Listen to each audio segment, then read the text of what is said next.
was a refreshing sleep. Let's go to the venue. Paimon's really looking forward to hearing everyone's poems. Huh? Looks like we're a few people short today. Morning, friends. Singcho said he wants to take some time and focus on writing poems, so he'll join us later.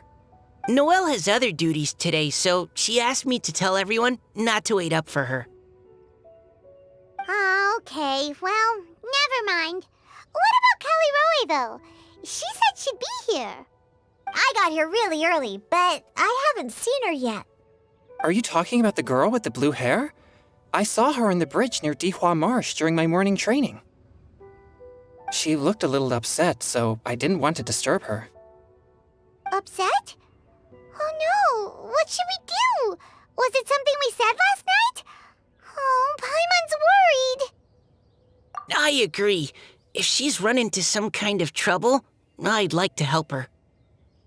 Huh? You're all going? Then I'm coming too. Shall we start with the bridge? We're all here a little early, so there should be time. Good idea. We'll be back in a jiffy.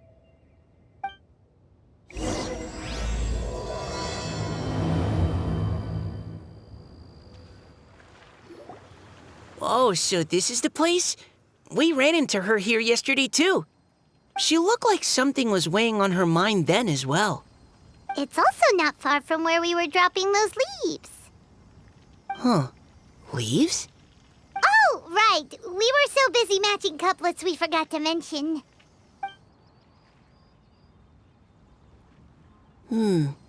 Interesting.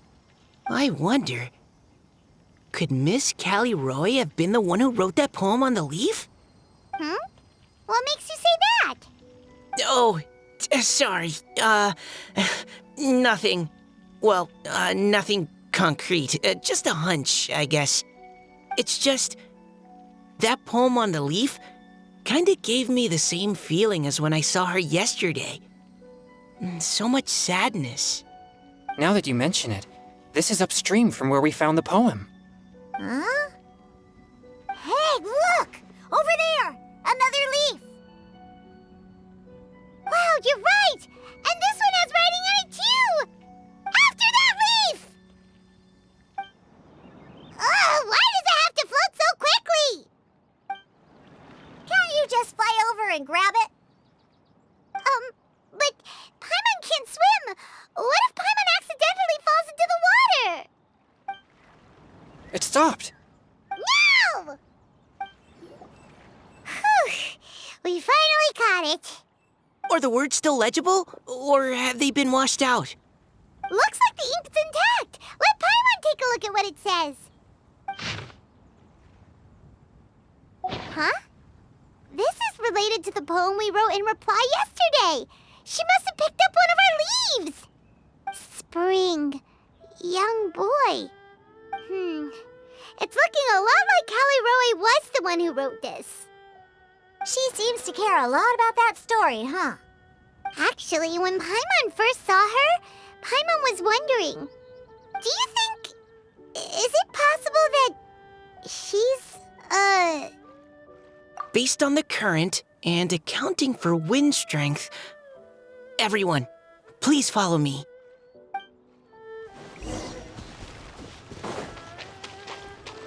This should be far enough upstream. Let's split up and search the area. Callie Roe! Callie Roe! Ah! She's surrounded by hilly churros! Let's go save her!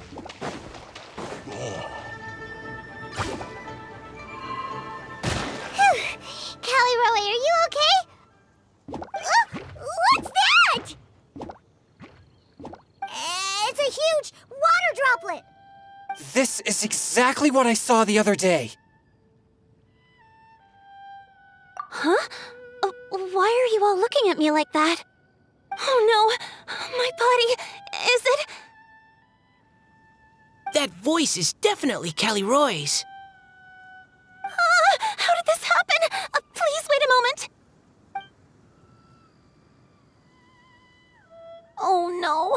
Did I use up too much energy? How did you... What's going on here? Miss Callie Roe, are you some kind of adeptus? No, I'm so sorry for deceiving you all for so long. Actually, I'm an Oceanid who flowed here from Fontaine long ago. What's an Oceanid? Ah, the Grandmaster has mentioned them before. The Oceanids were the familiars of the former Hydro Archon. They all fled Fontaine after the Archon died and settled across the world. That's correct. Though, to tell you the truth, I can't even completely recall how I found myself here. I have a vague impression of my ancestral home, but I can't recall clearly anything I saw on my journey. All I know is that by the time I arrived in Mondstadt, I had lost most of my power and couldn't even sustain a physical form. Eventually, I settled in a place called Springvale, where I slowly began to regain my power. Springvale is a serene and beautiful place. The water that flows through there is clear and pure, just like the hearts of the people who dwell there. So you're the Spring Fairy of Springvale? Yes, Diona, and I remember you too, you know. When you were little, you often came to the spring at night to speak with me. Really? You're not messing with me, are ya? I always thought that was just a local legend. Your favorite little pillow, the fish one? Its name is Bubbles, is it not? Yep! All those childhood memories. So they weren't just a dream.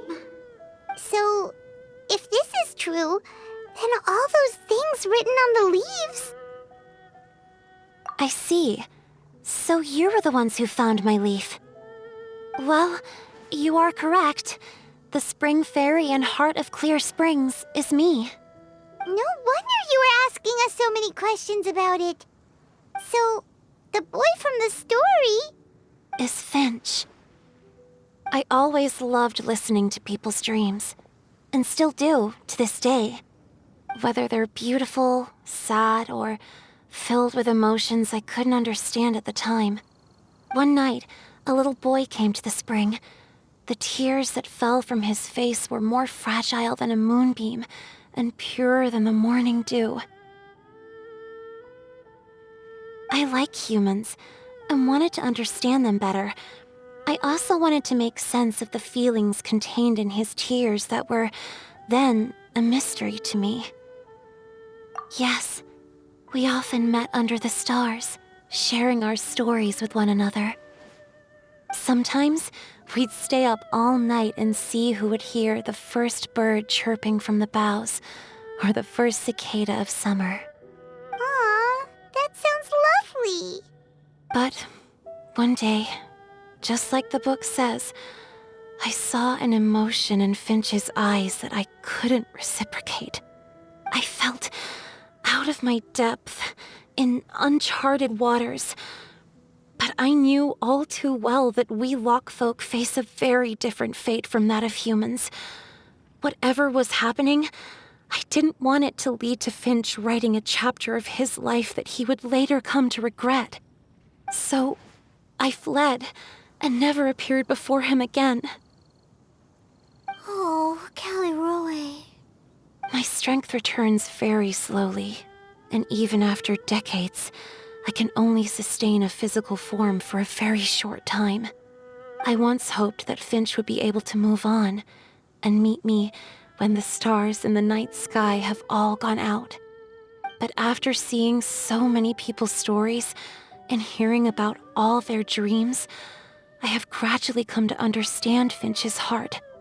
This feeling of wanting to respond to his feelings is surging relentlessly in my chest, and I can no longer restrain it. But I'm also scared. Scared that if I go and see him now, I'll bring nothing but disappointment, and even more pain when it comes time to part.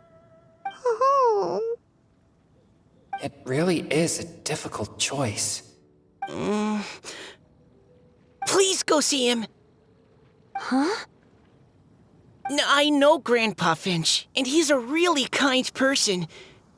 When I was struggling to learn how to draw maps, he was always encouraging me, telling me not to give up, always keep trying and get out there and have some adventures. He often tells me stories about his past, but I've never once seen a look of regret or sadness in his face. And even though Grandpa Finch loves adventures, he still stands there by the spring every day, as if he's waiting for something. I believe that he's serious about his feelings for you, Miss Callie Roy. He's never stopped hoping that he'll see you again one day. So if you want to see him too, then what are you waiting for?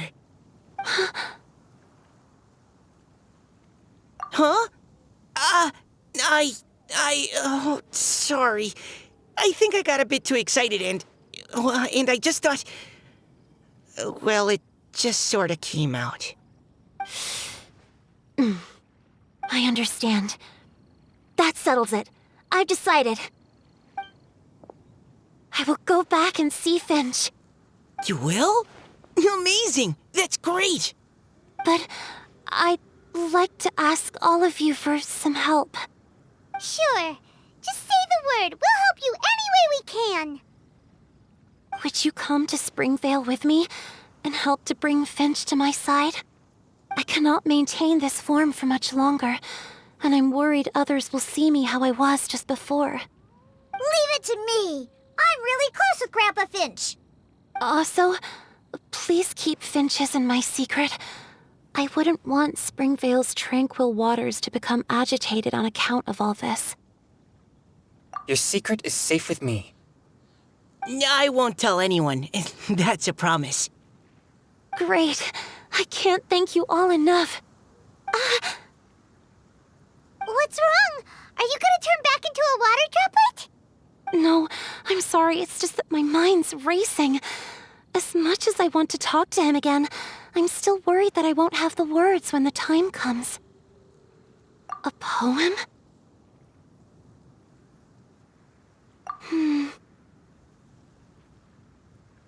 Okay, good idea.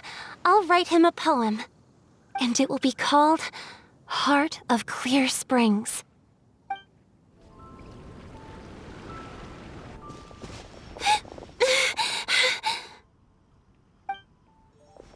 Are you okay? It's nothing. I'm just scared that I won't be able to maintain this form much longer. Okay, don't panic. Wait here, Callie Roy. I'll go fetch Grandpa Finch. Take it slow, Diona. Finch isn't a young man anymore. He's not as steady on his feet. I can still hold on a bit longer. Okay, stay strong. You can do it.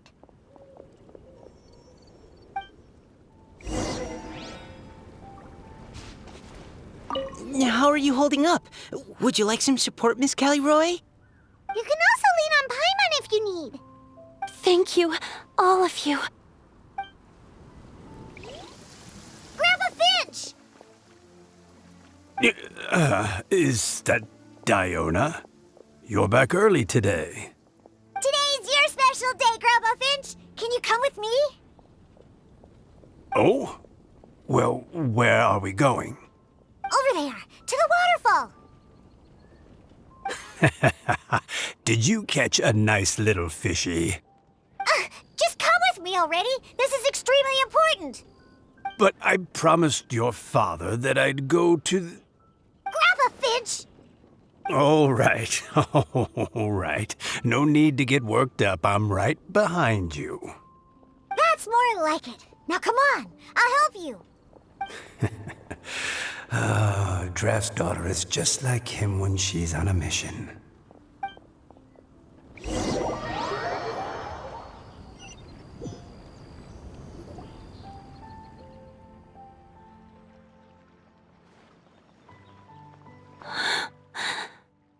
Over here! Over here! It's okay, Grandpa Finch. Take your time. What's all this? What are all these people doing here? Even Mika's here? How's work been going lately? And even some friends from abroad, if I'm not mistaken. You do know that today's not my birthday, don't you? Greetings, Mr. Finch. My name is Chong Yoon. We all met at the poetry gala, and, well, there's someone we'd like to introduce you to. Finch. That voice. Kelly Rowe. I didn't think you'd still remember. Oh, I remember. I remember all right. How could I ever forget? Although your appearance is different than I recall. Back then, you looked like you'd stepped right out of a fairy tale. But I'm one to talk. Of course a fairy from a fairy tale can change forms. But in your eyes, I'm probably the one who's changed beyond all recognition. Oh, even after all these years, you still know just what to say to make me laugh. I thought you were only able to appear in the dead of night.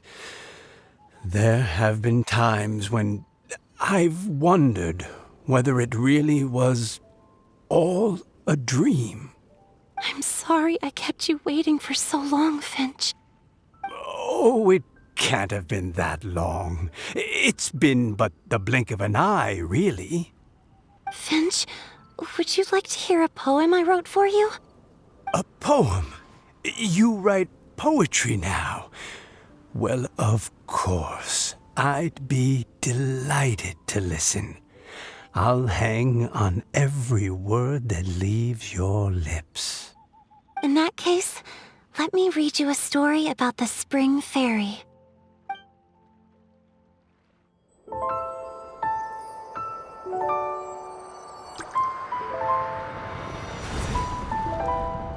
Far from my native land I roamed. In streams I slept, many seasons I met as the sun set and rose. I searched for a garden to call a home, and the moonlight ebbed as the water flowed. A soft breeze beckoned me unto a spring. Sleep, weary wanderer, your journey is over. May the dancing petals sweeten your slumber. At dawn, I hummed the melody of a distant stream, and the songs in the night serenaded my dreams. A boy's tender tears trembled through the water, stirring me more than any starlight sonata. He wove me a wreath from past petals and future buds. I crossed beyond the veil of dreams to the realm of flesh and blood.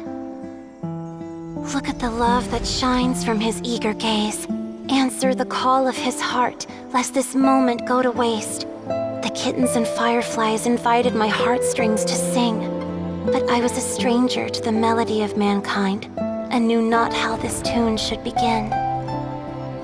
As the river of dreams trickled into the ocean blue, every time a crystal fly flapped its wings, older it seemed he grew. But I learned to fathom human ways each stumbling step I took, and clouds of confusion became crystal clear in the vulnerable verse I wrote. As seed yearns for soil and trees for the sun, a once foreign melody inside my heart sung, and it cried out your name on every string it could strum. Now I give my dream to you. May it be in your slumber a sweet spring to quench your thirst. Now, I hand my heart to you, praying my belated promise might meet, still with your trust.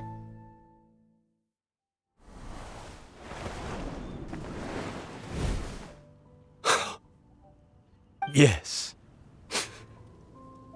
This is how I remember you from when we first met.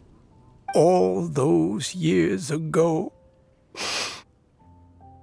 It really has been a long, old time, hasn't it? Finch, It's okay.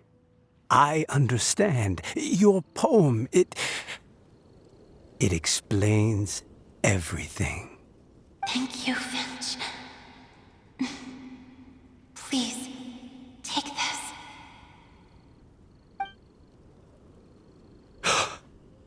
It's so beautiful. This is a droplet of water condensed from my own power. Finch, I don't have a physical form like humans, and I can't stay by your side.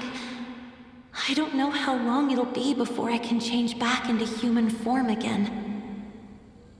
But as long as this droplet remains with you, our hearts will always be connected, no matter the distance between us. I will always be one with the spring. From this day onwards, if you call me, I will meet you in your dreams. Oh, it's so romantic. You've really learned a lot, haven't you? And you don't even mind that the kids are watching. Does it bother you? How could it possibly? This is the happiest moment of my life. I just worry that once I go to sleep, I won't ever want to wake up again. Huh? Don't say that. I'm only joking. It seems that you still have much to learn. Is that right? Grandpa Finch and Kelly Rowie look so happy. Oh, what a perfect moment. Diona, thank you for fetching Finch for me. I've never forgotten you either. I used to chat with you a lot. Wasn't it ever annoying? Of course not. You are one of the truest friends I have in the entire world. That's why I gave you your gift, so that a part of me could always be with you. Huh? Wait. So is Diona's ability to mix delicious drinks from disgusting ingredients a blessing from this water spirit? And if so, is it also possible that my pure yang spirit is a gift from some being?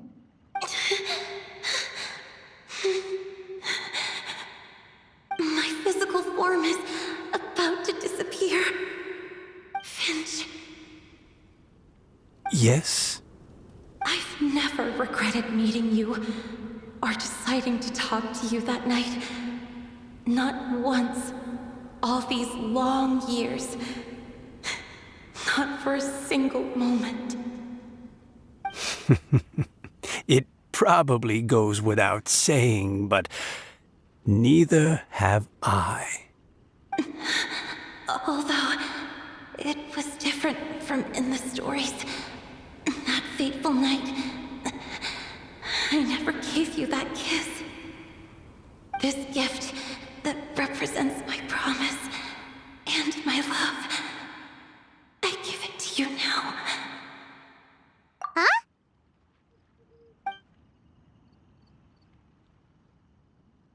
It's okay, everyone. She's gone now. What? But Paimon didn't get a chance to say goodbye. Grandpa Finch? Don't worry now. She hasn't gone far. Just like she said, she'll always be one with the spring, by our side and in our dreams.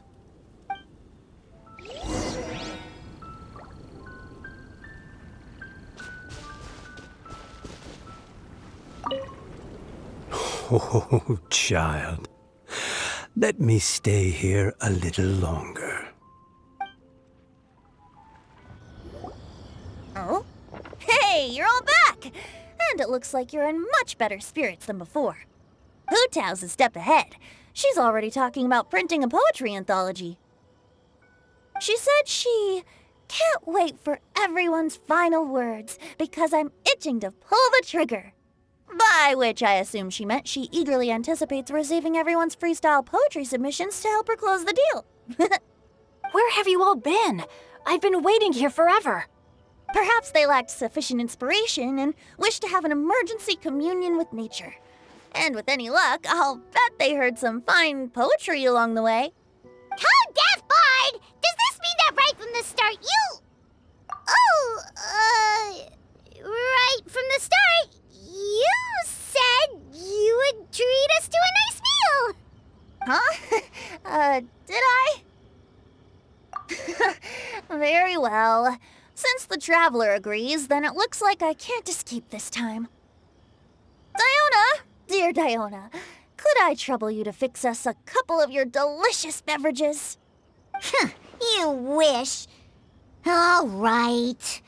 Well, normally I'd never agree, but since I happen to be in a good mood today... Huh? So, just what have you guys been up to all this time? Why does it feel like there are some unspoken words hanging in the air here that everyone is privy to but myself? Really? Must be the breeze. You're reading way too much into it. Yeah, that's right. We're just, taking a walk. Inspiration walk, since it worked so well last time. So even Mika's in on it? Chongyun, how about you tell me what happened on the sly?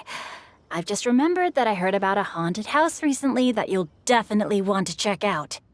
I'm willing to bet that even your pure Yang spirit won't be able to scare off these demons. I appreciate the gesture, but no thanks. Not this time. And I'm starting to think that maybe this pure Yang spirit isn't such a bad thing after all. Huh? What the? What's gotten into you? Okay, that confirms it. I call shenanigans. Something big definitely went down here.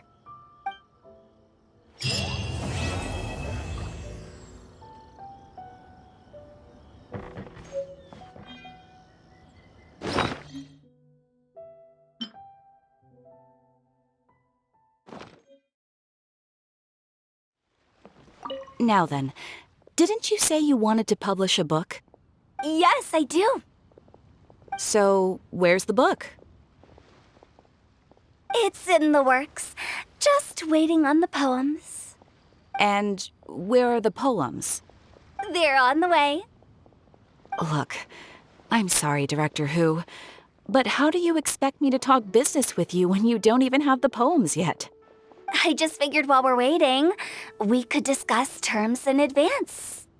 Well, I need to see the content to decide if I even want to sell it, let alone how much to sell it for. Oh, come on. I showed you a sample already and it was some of my finest work.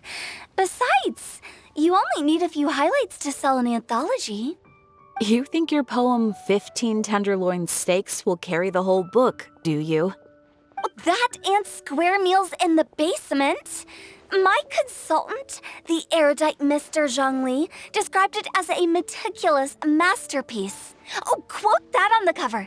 It'll practically sell itself. Director, we're a small business. If we invest money in printing and nobody buys it, it's my bottom line that's affected. Don't you worry.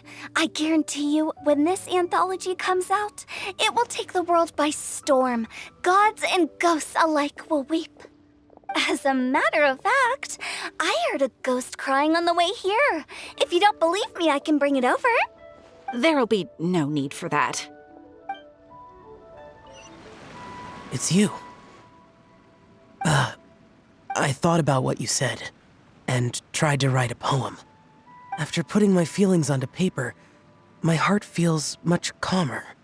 Can they really hear it?